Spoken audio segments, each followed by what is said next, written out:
Hi and welcome to Drummers Review. I'm Nolly, and in today's video we're going to be taking a look at some Sabian AAX thin, bright cymbals. Sabian's pro-level AAX range of cymbals has long been a staple, offering a more modern and bright sound with B20 construction. New for 2019, they've revised the lineup a little bit, adding a range of new models that feature more extensive and larger hammering for a more complex sound. For this review we're going to be looking exclusively at the thin, bright models. We've got the 14-inch hats and 22-inch ride, both of which are available for around £320, as well as the 18-inch crash, which comes in at around £230. Now, the combination of thin and modern isn't all that commonly seen in the world of cymbals, so we were curious to see how they performed under review. Let's hear a little bit more of them before we come back with our thoughts.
Looking at the cymbals for the first time, we definitely appreciated that the more extensive and obvious hammering gives a more traditional and luxurious look.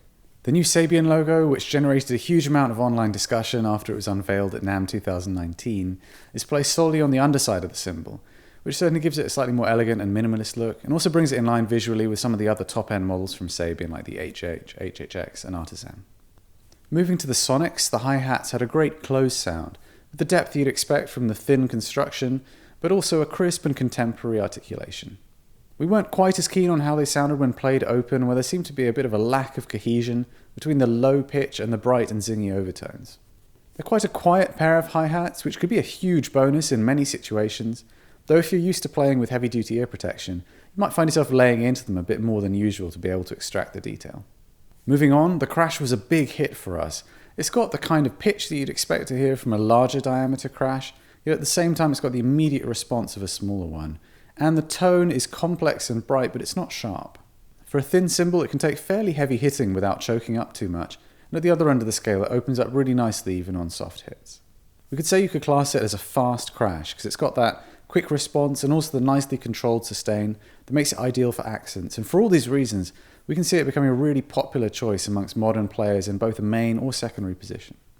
The ride cymbal continued the theme of low pitch and bright frequency response. It's got a slightly hollow character to it, especially on the bell, which means it comes across slightly husky and smooth, and that worked well in acoustic or even gospel styles.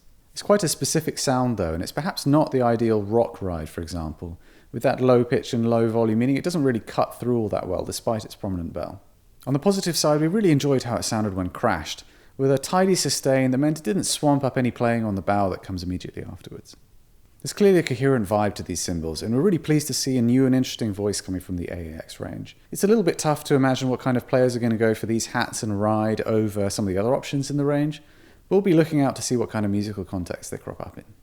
In terms of price, they're just about what you'd expect to pay for some high-quality B20 machine-made cymbals, so there's definitely nothing to complain about there. But why don't you let us know what you think by leaving us a comment with your thoughts? Don't forget to subscribe if you want to be notified of future content from us, and we'll see you next time at Drummers Review.